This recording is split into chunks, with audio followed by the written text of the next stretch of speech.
सबसे पहला धर्म हमारा है मानवता और भाईचारा।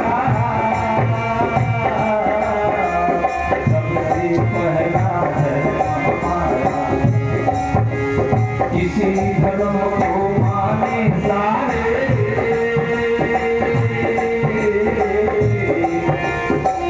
सुख बरसे फिर बारे बारे, धरती पर मानवता के फूल खिलाए हम।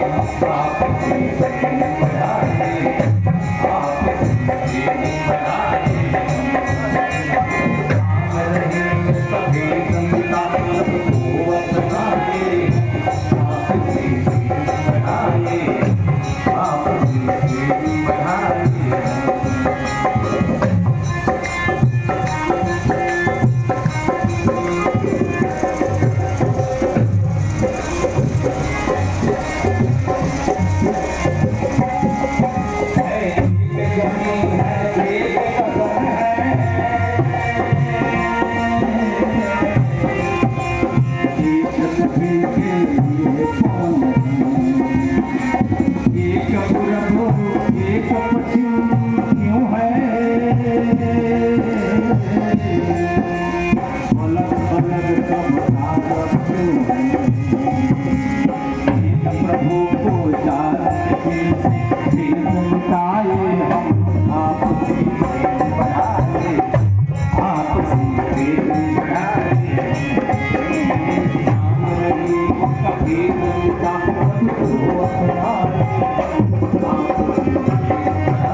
अगर सतगुरु लावे,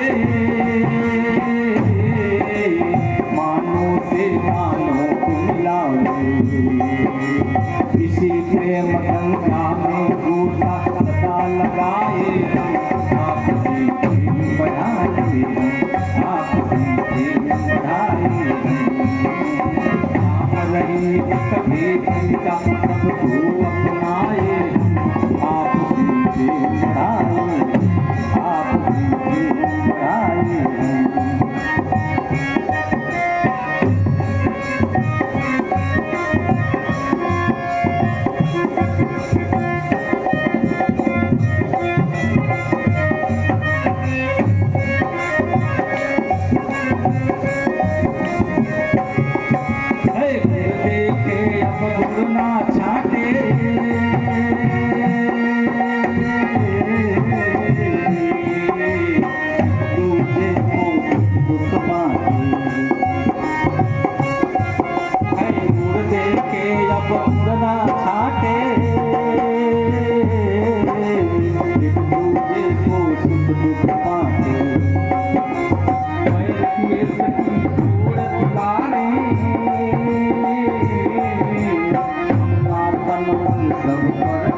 आपसी प्रेम बढ़ाए, हम सभी को पता है कि आज अगर घरों में कमी है तो प्रेम की कमी है।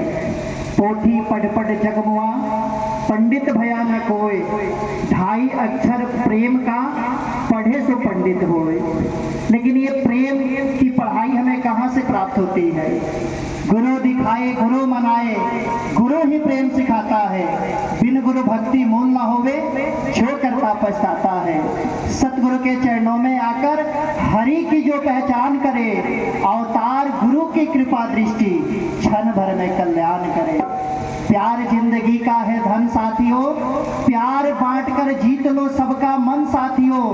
नफरत ने मारा है सारे जहां को, प्यार के रंग में रंग दो वतन साथियों।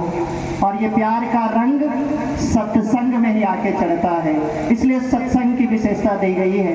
इधर जैसे दास निवेदन किया है, हथुआ ब्रांच के मुखी महात्मा परम आदरणीय दीनानाथ सिंह जी के चरणों में इन महात्मा जी के शुभ भाव को श्रवण करें। इनके तत्पश्चात दास प्रार्थना करेगा परम आदरणीय महात्मा अरुण सिंह जी के चरणों में, जिनके दरवाजे पे बैठ के हम सभी सत्संग का आनंद प्राप्त कर रहे हैं। इनके भी शुभ भाव को श्रवण करेंगे और परिवार वाले महात्मा दुपट्टा भी समर्पित कर ले जी, बड़ी कृपा होगी। और सत्संग जी दास सर्वप्रथम इस बदली हीर बकरियार ग्राम के नगर निवासी और दूर दराज से चल के आए हुए सभी संत महापुरुष ऋषिगण, यहाँ से जो भी संत महापुरुष चल के आए हुए हैं, सबके पावन पवित्र चरणों में समस्त निरंकारी जगत की तरफ से कोट कोट वंदन करते हैं। आओ सत्संगत, आज गुरु जी बता रहे थे, बाबा शास्त्री जी महाराज जी, वर्तमान प्रेजेंट में ही ईश्वर की जानकारी हो सकती है, क्योंकि आज हमें जो वर्तमान में यह मानव शरीर मिला हुआ है, यह ईश्वर को जानने के लिए ही मिला हुआ है। और इस मानव शरीर में आने के बाद यदि हम इनके तरफ नहीं चलते तो फिर मानव शरीर में आने का कोई मोल ही नहीं पड़ता।